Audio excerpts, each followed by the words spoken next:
இந்த முறை நீங்கள் சொல்கிறத வச்சு பார்க்கும் பொழுது இன்றைக்கி இருக்க செய்தித்தாள்கள் இருக்கிறத பார்க்கும்போது 4 முனை போட்டி அப்படிங்கிறது ஒரு கன்ஃபார்ம்டு நியூஸ். 4 முனை போட்டின்னா திமுக அலையன்ஸ் 21 கட்சிகளோட திமுக ஒரு கூட்டணி அமைச்சிருக்கு. அதுக்கப்புறம் அதிமுக அலையன்ஸ், நாம் தமிழர் வழக்கம் போல தனியா நிக்கிறாங்க. புதுசாக தாவேகா களத்துல வருது. போன எலெக்ஷன் முன்னாடி கட்சி ஃபார்ம் பண்ணிட்டாங்க. லோக்சபாக்கு முன்னாடி கட்சி ஃபார்ம் பண்ணிட்டாரு விஜய் அவர்கள். ஆனா இப்பதான் எலெக்ஷனுக்குள்ள உள்ள வர்றாங்க. இப்ப இந்த 4 முனை போட்டியில இப்ப விஜய் அவர்கள் வாங்க போற ஓட்டு அதுதான் முதல் புது ஓட்டு. நாம் தமிழர் சீமான் அவர்கள் போனதுல 8.56% வாங்கியிருந்தாரு. அது அவர் ஏற்கனவே வாங்கின ஓட்டு. இந்த அந்த ஓட்டு கூடுதா குறைதாங்கிற விஷயம். 2 திராவிட கூட்டணி கட்சிகளும் திமுகவும் சரி அதிமுக கூட்டணி கட்சிகளும் சரி போன எலெக்ஷன்ல வாங்கின பெர்சன்டேஜ் அவங்களோட regular plus or minus swing ஓட்டுன்னு சொல்றோம்.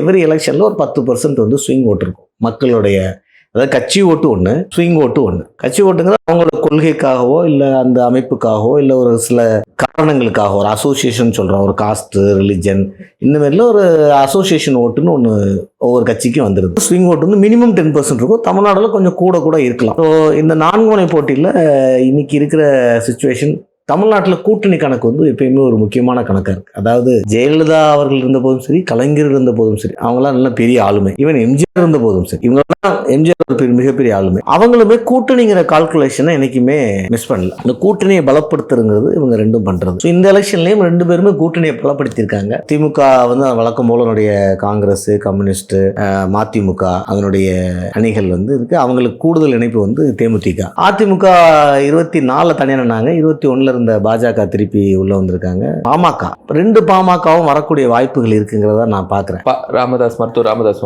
அவரும் வந்து ஒன்னா இணைஞ்சு செயல்படலாம், இல்ல ஒரே சின்னத்தில் நிக்கலாம் அப்படிங்கிறது என்னோட பார்வையா இருக்கு.